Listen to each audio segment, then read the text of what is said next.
Footprint course Unit 6, Absorption and Auctioning. This is challenge day 8 of 30.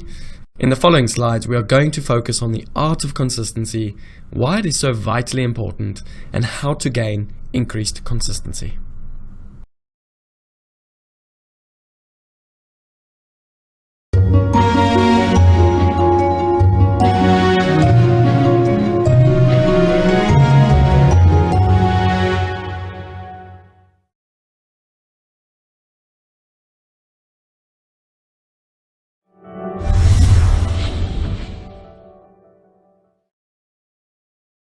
The first and most important, action plan, or the step in the action plan is to understand the power of a consistent approach. Okay, now this is a bit like religion, right? Most people struggle with the concept of religion and the concept of faith simply because they kind of want to see a result almost. They want to see, if I was religious, what would all the great things be like? What would all these wonderful things, appear like? They want tangible almost. Okay, now. It's the same with the art of consistency, right? You have to believe in the actual process. You have to believe and understand that through a consistent approach, ultimately, you're going to get rewarded at the end. Okay, now, you would have only seen this if you've actually ever stuck to a consistent approach. And I'm going to share a really nice example with you tonight, something that I've gone through personally, and hopefully you can, not just sort of take away from it, but also apply this to your own situations. Okay, so the first thing to understanding the power of a consistent approach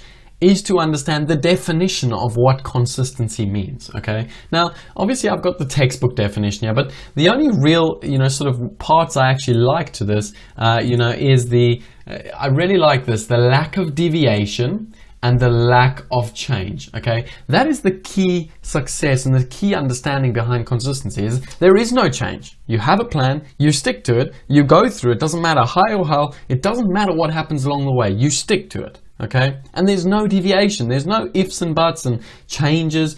That is, if you can stick to those things, a lack of change and a lack of deviation, ultimately you're going to have achieved a consistent approach.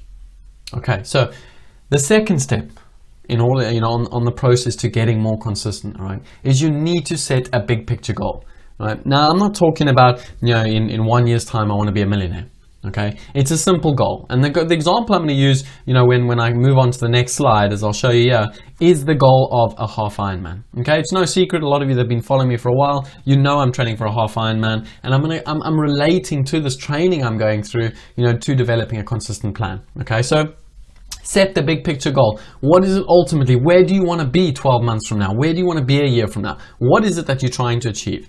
Okay, make that goal nice and simple, nice and objective, nice and easy to understand. What is it? Okay, write it down on a big piece of paper and stick it up on the wall so you know where you're ultimately heading toward. Then, and this is where the key comes in, you need an exact action plan. Okay, now for me with regards to this half Ironman, it's pretty straightforward. I've got a training program. The training program's been developed for me. I simply follow it. I know exactly how long my program is. I know what time I'm committing to the program. I know the place and I know the activity. There's very little I can deviate from this plan. Why? Because it's an exact plan. Right? The plan is simply like following a recipe. It's a step-for-step process. Okay? You need to do the same thing in your trading. You have to set out an exact action plan. Now, that can be an action plan of routine. That can be an action plan of, just simply, being able to do a debrief at the end of every single session for 3 months. Okay? But set an exact action plan with the time, the place, and the activity. And don't allow for any deviations. Remember, the lack of change and the lack of deviation is what consistency is all about. Then, accountability. You need to determine and find some way to make yourself accountable to this exact action plan. Okay, now again, obviously in the example of the Ironman, I've got constant reminders. So every day I get this little buzzing in my email, my phone buzzes and it says, hey, you gotta go train now. Okay, there's no excuses. Now, there's a number of different things you can use. You can use things like alarms. You've got all sorts of apps nowadays, technology. You can have a partner, someone that you're accountable to. Okay, so like with training, like with trading, make yourself accountable in one way or another. Again, guys, what I'm trying to do is relate the two here. I want you to take each one of these, the accountability, the exact plan, the big picture, the understanding, and I want you to apply them to your individual situation. It doesn't matter if you're a trader, it doesn't matter if you're an accountant, it doesn't matter. The steps to become consistent are the same. Then, make sure that you set simple, small, achievable steps every single day. This is the number one, sort of step in the action plan that almost 90% of people fail, including myself. Okay, I've failed by, with action plans probably so many times in my life, I cannot begin to tell you. Right? It's only now that I've been on the other side, that I've seen, an approach that works, that I'm able to relate this to you. Okay, so make sure whatever process action plan you put in place, it is simple. Okay, it's not complicated. It's not, I'm going to do 3 things today and then 1 thing tomorrow, and then, I'll try something. Keep it simple. All right, keep it short every single day, 30 minutes, commit, make the commitment. Okay. And make sure they're achievable steps. Don't overcommit. Right? It's that overcommitment that when you fail to achieve, that you lose motivation, you drop off, and ultimately the action plan, falls away. Okay, so that's the next step. Don't overachieve. You don't want to be an overachiever. Consistency is not about overachievement. Okay, that's a fallacy that, again, you look at, for instance, these YouTube videos and, these sportsmen on the television, you think, wow, these guys are overachievers. I'm going to have to go out and overachieve now to become like them. No. Okay, they followed the exact same action plan that I'm showing you. All right, they started with simple, small, achievable steps. Over time, they were able to overachieve as a result of having an action plan toward consistency. All right, don't overtrain. And again, this is related to training, but this is trading. You do not want to be sitting on a trading floor 14 hours a day. Right? You can only realistically be focused for 7-8 hours a day. Okay, realistically. So just accept that every day you can only do so much. Don't overachieve, don't overtrain, and never overcommit. Okay, don't come out saying, bang, 7 days a week, I'm going to focus on my trading, I'm going to spend an hour every single day, because ultimately it's not going to work in the long run. You need the balance, you need the ability to get away and experience and enjoy life. Okay, don't overachieve, don't overtrain, and don't overcommit. Then create the feedback loop. This is so crucial. You need that feedback loop that's constantly coming to you saying, well done, excellent, you did this. Well done, excellent, you did this. Well done, excellent, you did this. You're progressing, you're progressing, you're progressing. You're achieving, you're achieving, you're achieving. Okay, you need that constant feedback loop that's giving you an overall summary of 1, where you started, 1, where you're headed, and how you're getting there, the steps you're taking. Right? It's that feedback loop that gives you the motivation. It's that feedback loop that's constantly telling you, what, actually, shit, I'm starting to feel a bit of consistency coming. I'm actually starting to feel good about this. Wow, I'm starting to feel strong. I'm starting to feel like this is really working. And that, when you start to feel that little bit of a positive feedback loop, that is what drives you to take it a step up and ultimately, get towards where you want to be.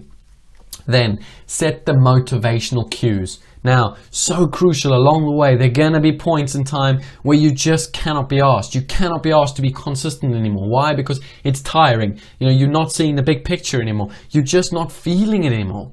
Right? So set the motivational cues, whether that's a motivational statement, why I started this in the first place, whether that's, writing about someone that matters to you.